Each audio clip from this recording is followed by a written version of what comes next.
The Animal Family, Chapter 5, The Lynx, Part 2. The lynx not only hunted for himself, he also hunted for the family. It was his idea, not the family's. He brought them mostly rabbits. At first, the hunter and the mermaid were full of encouragement. After all, it was a wonderful thing that so young a lynx could catch so many rabbits.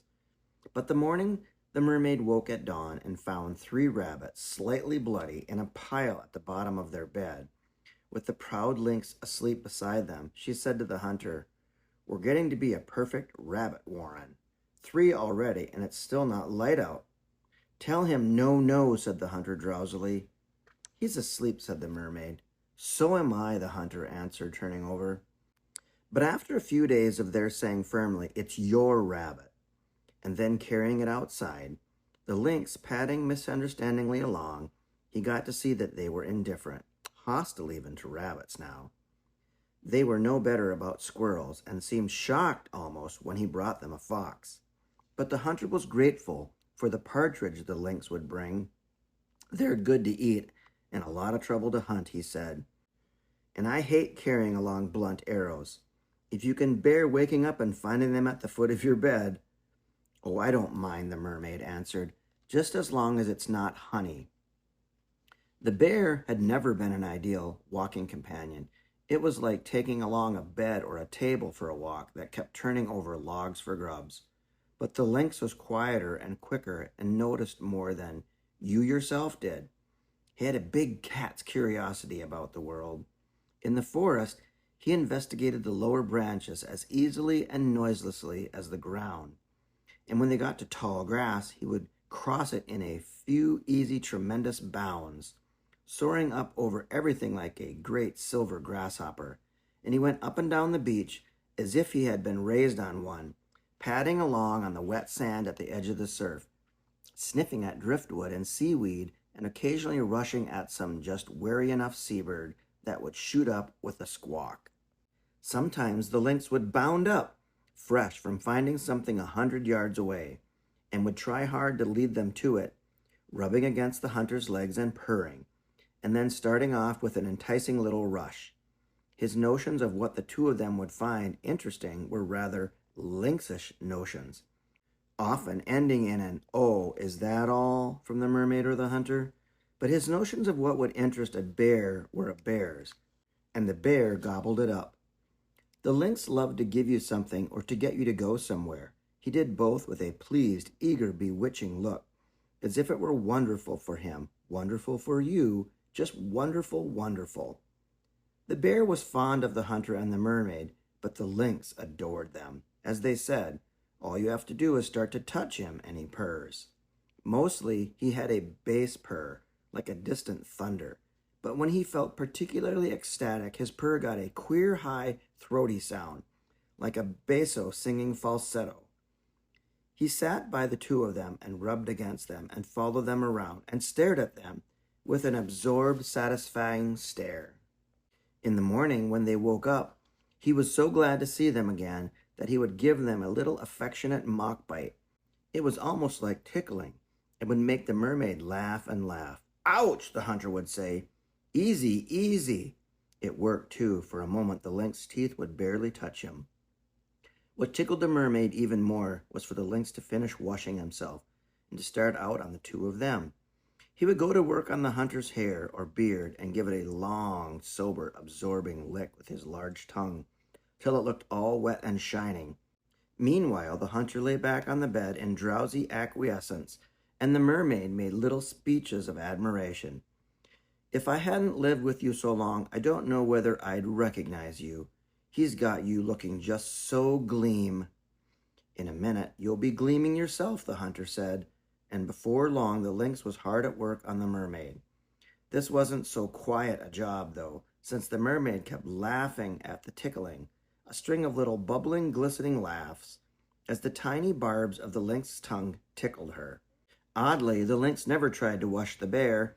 He must have seen that though the bear was foolish enough to try it, washing the bear was too much, even for the bear. When all this was over, the lynx would lie beside them, one paw outstretched like a lion on a monument. It was remarkable how serious and beautiful his big face always looked. Most of the dusty spots and dark bands that had marked him as a kitten had disappeared, or were fainter now. In winter he was long-furred, full-bodied, gray and white, but in the summer he was thin and gray and brown, almost lanky, though his thoughtful silver-eyed face stayed as impressive as ever. Two astonishingly long black and silver tufts of fur jetted out from the tips of his gray ears. There were little vertical gray-black stripes at the center of his forehead, as though they were thinking seriously about something, and the big snowdrifts of fur that covered his cheeks and jaws and neck were striped with 3 beautiful black bars, the biggest of them running all the way up to the outer corner of his eyes. His big, clear eyes were outlined in delicate black, with 4 or 5 fine, dark markings above each eye. Each of the bristling antenna-like hairs that sprang from his white muzzle was matched by a tiny black dot, and his little, bobbed-off fawn and silver tail was jet black at the tip. In the winter, the lynx's fur was so long and fine and beautiful that you couldn't look at it without wanting to touch him. All summer, though, his fur had a sketchy, temporary feel, as though he had taken off his real coat for the hot weather and were wearing a rough substitute. After his 3rd year with them, the lynx didn't grow any larger, but as the mermaid said, he didn't need to. He was big. Even when he plays, she went on, he's so serious. And what did you tell me the king was in the story? The hunter thought for a moment and said, noble? That's right, said the mermaid, noble. He really does look noble. In the morning, when they overslept, that is, they didn't wake up as early as the lynx waked up.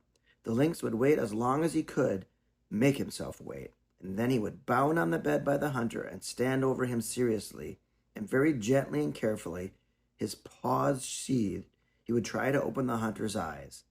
So many mornings of his life, the first thing the hunter knew was a big, vague, furry something pressing against his eyelids. And when at last, struggling up from his sleep, he opened his eyes, the first thing he would see was the lynx's intent eyes staring into his. Having your eyes open really is the difference between being awake and being asleep. It's very clever of him, the mermaid said. Very, the hunter agreed. It's a queer way to wake up, though. The other morning, I dreamed the moon was setting, and it kept getting bigger and redder and closer till I couldn't breathe, and I opened my eyes, and there was the lynx. The hunter and the lynx had a game that the hunter called boxing. The two of them sat 3 or 4 feet apart, poised, intent. Then each would try to touch the other without the other touching him. The hunter's hands and the lynx's forepaws shot out like a snake, striking as each of them hit, dodged, blocked, and hesitated each other.